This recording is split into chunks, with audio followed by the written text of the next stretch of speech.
miniseries. Okay, let's keep this educational vibe flowing by looking at the most influential and utilized sociological perspectives or theories. 1. Functionalism. 2. Conflict theory. And 3. Symbolic interactionism. You probably already recognize all three theories from our discussions on Parsons, Marx, and Mead. Theory 1.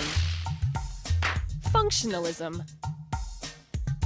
Functionalism is a macro-level perspective which attempts to explain relationships within society in terms of the relationships among individuals, groups, and institutions, and the consequences of these relationships. Society is made up of many, many different parts. Each of these parts is important, and each part has a different function. For example, the economy is a part of society which organizes ways individuals within society can make a living. The economy includes smaller parts like bosses, salaries, jobs, and retirement. All the various parts of society together form the organism of society. Remember, we said our society has different institutions, like religious institutions, political institutions, economic institutions, educational institutions, and small institutions like families and friends. And besides institutions, our society is made up of lots of different people who form specific populations and social groups. There are the well-educated professionals, the sports fanatics, the blue-collar workers, the artsy types, the sorority sisters, the vegans, the dart club members, and the deadheads. All of these people and all of the institutions mentioned have different functions and make up our society.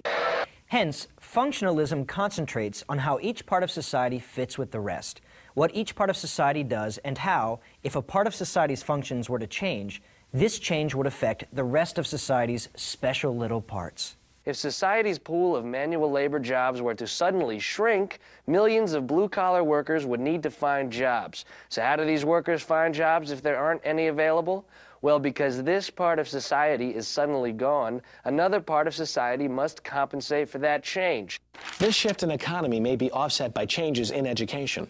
More people decide to get training beyond high school or go to college so that they'll have better jobs. Or more members of the family get jobs because dad has been laid off. The loss of manual labor jobs may mean those out of work are less qualified for other positions in society. So to make up for this, the government develops a job training program or provides tax incentives for industries to retrain workers. The point? Other parts of society change in response to the original change, and the functional balance is maintained. And that's the theory of functionalism. Theory 2. Conflict theory. The second theory of sociology is the conflict theory. The social conflict theory goes a little like this. The organization of society and the changes in society can be explained by the conflicts inherent in many social relations. We'll take Karl Marx's two social classes, the capitalists and the proletarians. The capitalist interests lie in making money through profits from the businesses which they own and manage.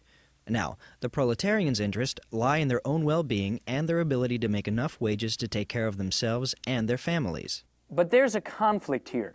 If a capitalist wishes to make lots of money in a company, expenses have to be minimal. This may mean giving the workers the lowest wages possible. On top of that, the company will also want high output and thus will attempt to get the most out of their workers. This may mean long hours on the job and little vacation time. So the conflict is that the workers want good wages and reasonable hours, but the business owners and managers want high output and low costs.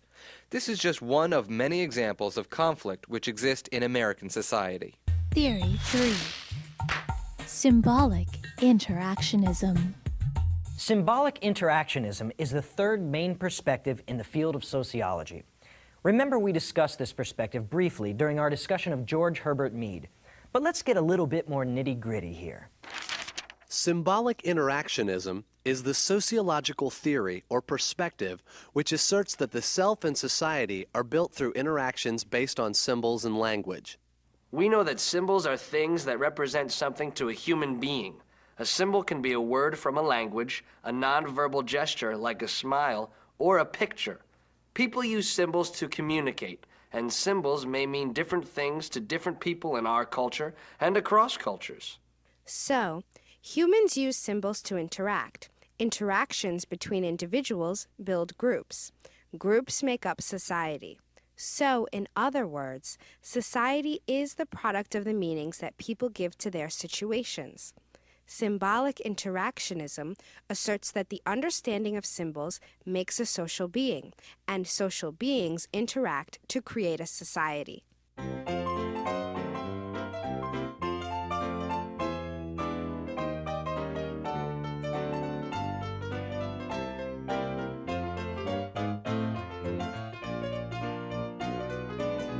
There are two important points which can be applied to symbolic interactionism. First, detrimental outcomes will occur if people live in isolation.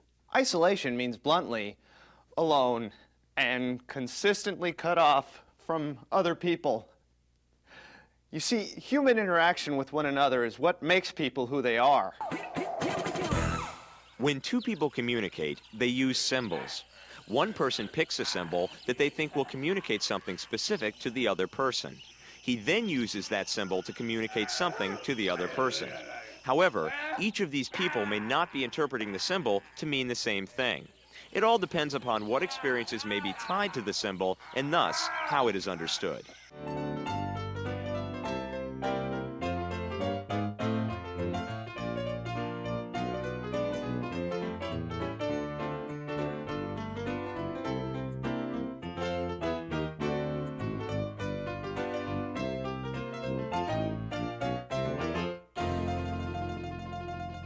Thus, how another person interprets a symbol determines how they react to people. Therefore, the human self is created through the interaction with others. So if we were never exposed to other humans, we would never be able to build our own concepts of symbols because no one would ever communicate with us. Second, symbolic interactionism assumes that interaction between individuals and groups is based primarily on symbols. Thus, symbols and the study of their meaning are an integral part of sociology. You see, symbolic interactionism views social systems as products of the meanings people give their situations, right? We've said this already. Now add to that thought. Symbolic interactionism focuses on the symbols the individual uses in social interaction. So the symbolic interaction perspective asks, how do people make sense of their world, influence one another, and define themselves?